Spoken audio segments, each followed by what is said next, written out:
Salam, salam sehat dan tetaplah bersemangat. Hari ini kita kembali belajar dari Katekismus Heidelberg, pertanyaan yang ke-80. Demikianlah pertanyaannya. Apakah perbedaan yang ada antara perjamuan Tuhan dan Misa Katolik Roma? Sebelum kita mendapatkan jawaban dari Katekismus Heidelberg yang sudah diterjemahkan dan sudah diulas oleh G.I. Williamson, marilah kita berdoa memohon hikmat, pencerahan dari Roh Kudus. Mari kita berdoa. Allah Bapa yang bertata dalam kerajaan surga, kami mohon hikmat-Mu dan pencerahan Roh-Mu, agar apa yang kami pelajari hari ini bermanfaat bagi hidup kami dan mengerti kedalaman pengajaran-Mu. Melalui Katekismus Heidelberg, berkati sertai pimpin baik hamba-Mu yang menyampaikan maupun kami yang mendengarkan. Dalam nama-Mu Tuhan Yesus kami berdoa bersyukur. Amin.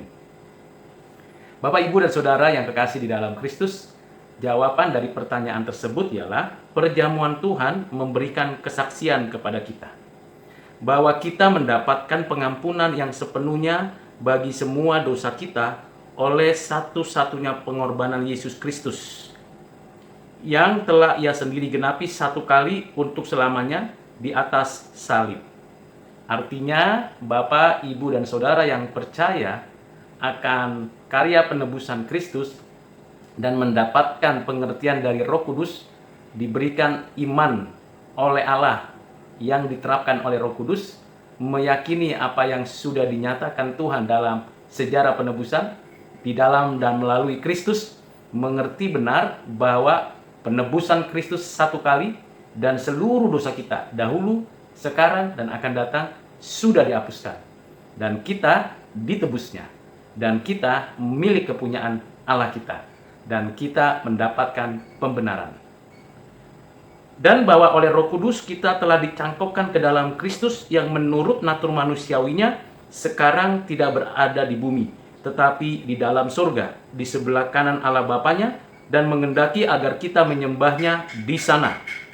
Artinya, Bapak, Ibu, dan Saudara, kita mengerti benar bahwa Kristus naik, duduk di sebelah kanan Allah Bapa, bersyafaat untuk kita, membela kita, dan menyatakan rancangan rencananya kepada kita melalui pekerjaan Roh Kudus, melalui firman yang sudah kita terima. Dan kita menanti kedatangannya yang kedua kali untuk menyempurnakan penebusan yang sudah dikerjakannya. Dan kita dapat meyakini itu karena Roh Kudus berkarya di dalam dan melalui hidup kita. Tetapi Misa mengajarkan bahwa orang yang hidup dan yang mati tidak mendapat pengampunan bagi dosa-dosa melalui penderitaan Kristus, kecuali Kristus tetap ditawarkan setiap hari kepada mereka oleh para imam. Tentulah tidak demikian, karena Kristus sudah mati menebus kita di atas kayu salib. Bukan lagi sebuah penawaran yang disampaikan oleh manusia, oleh pejabat gereja, tetapi pemberian anugerah yang datangnya dari Allah, yang sudah disediakan dan sempurna penebusannya.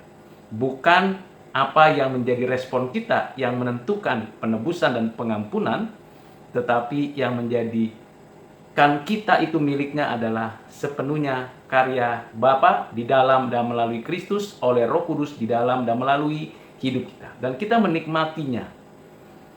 Dan bahwa Kristus hadir menurut Misa secara jasmania di dalam bentuk roti dan anggur, oleh karena itu harus disembah di dalam roti dan anggur itu. Tentulah tidak demikian, karena roti tetap adalah roti, anggur tetaplah anggur. Dan kita tidak menyembah kemanusiaan Yesus. Kita menyembah Bapa, Anak Allah, Roh Kudus, ketiganya yang esa. Kemanusiaan Yesus sempurna menjadi prototipe, menjadi penyataan bahwa kita nanti akan disempurnakan seperti kemanusiaan Yesus, yang sekalipun nantinya berbeda secara kualitas, tetapi contoh kemanusiaan itu yang sempurna itu ada di dalam Kristus. Roti dan anggur tidak berubah esensinya. Kita makan dan minum roti dan anggur tidak menjadikan kita sedang secara esensial, eksistensial makan roti dan minum anggur seperti persis makan daging atau tubuh Yesus dan minum darah Yesus. Tidak demikian. Kita bisa lihat dari pertanyaan sebelumnya dalam Katekismus Heidelberg, pertanyaan ke-79, 78, dan 77. Ini sesuatu pengajaran yang sangat keras dan tentunya bisa menimbulkan sensitivitas. Karena pengajaran ini menyangkut ibadah keagamaan. Tentu saya ingin mengingatkan Bapak, Ibu, dan Saudara, ini adalah dokumen Katekismus Heidelberg yang berkaitan dengan pertanyaan pada konteks zaman itu. Pada konteks sekarang, saya percaya ada sebuah transformasi dan reformasi berkaitan dengan pemanfaatan, pengertian, dan prinsip dasar daripada apa yang diajarkan tentang perjamuan kudus.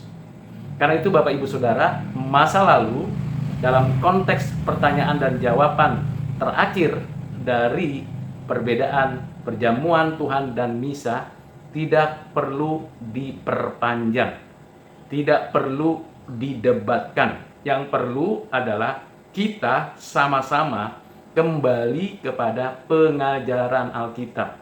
Apa yang Alkitab katakan dan apa yang Tuhan Yesus ajarkan, itulah yang kita perjuangkan, itulah yang kita ajarkan kembali, pelajari, dan kita terapkan dalam konteks kekinian. Itulah murid-murid Tuhan yang mau membangun sebuah konstruksi komunitas yang penuh damai dan meningkatkan sejahtera bagi banyak orang. Kiranya pembahasan tentang hal ini saya berhenti sampai di sini. Silakan Bapak, Ibu, dan Saudara yang mendengarkan pertanyaan dan jawaban dari Katekismus Heidelberg untuk mendiskusikan, merefleksikan, dan merujuk kembali dari pengajaran Alkitab tentang perjamuan kudus. Perkataan saya, penjelasan saya tidak sempurna. Tentu perlu digali temukan prinsip pentingnya. Namun apa yang bisa saya sampaikan untuk Bapak dan Ibu memahami lebih utuh, kembali kepada ajaran Alkitab, kembali kepada apa yang disampaikan Tuhan Yesus, kembali kepada apa yang diingatkan oleh Tuhan kepada kita, bahwa perjamuan kudus mengingat kematiannya, dan tentunya kita dengan iman percaya akan kebangkitannya. Dan dengan iman kita percaya Dia sudah naik duduk di sebelah kanan Allah Bapa. Kemanusiaannya tidak turun naik, tetapi keberadaannya yang ilahi pasti menyertai kita seperti yang Tuhan janjikan. Aku menyertai engkau sampai pada akhir zaman. Jadi kita harus memahami dua natur keberadaan daripada pribadi Yesus Kristus yang tidak dapat dipisahkan, tidak dapat bercampur, tidak dapat bergantian, berinteraksi, tetapi ada dalam pribadi Yesus Kristus Tuhan kita. Inilah keunikan, keagungan, kebesaran, dan kemuliaan yang dinyatakan Tuhan. Sampai nanti Ia datang kembali yang kedua kali dan menyatakan kemuliaannya, dan kita menyaksikan apa yang Tuhan nyatakan. Sebelum kita mengakhiri daripada pembelajaran hari ini, mari saya mengajak Bapak, Ibu, dan Saudara berdoa agar kita makin lekat dan dekat kepada Tuhan. Mari kita berdoa. Bapa di surga, di dalam nama Tuhan Yesus, terima kasih untuk pengajaran hari ini, untuk membawa kami kepada pengajaran yang ada dalam Alkitab dan apa yang Tuhan Yesus ajarkan kepada kami mengenai perjamuan kudus, yang juga diajarkan, dijelaskan oleh Rasul Paulus dalam surat 1 Korintus, bahkan juga yang dapat dipraktikkan oleh hamba-hambamu, bapak-bapak gereja sepanjang sejarah sampai saat ini. Biarlah kami mengingat, memperhatikan, dan menyikapi dengan benar apa yang terjadi di dalam konteks sejarah dan apa yang terjadi dalam konteks kekinian, agar kami sama-sama kembali memahaminya di dalam perspektif Alkitab dan perspektif yang benar, di mana Alkitab memiliki otoritas tertinggi atas setiap pengajaran, pengalaman, dan pengertian kami. Tolong kami ya Tuhan, dengarkanlah doa kami yang kami sampaikan hanya dalam nama-Mu Tuhan Yesus. Amin.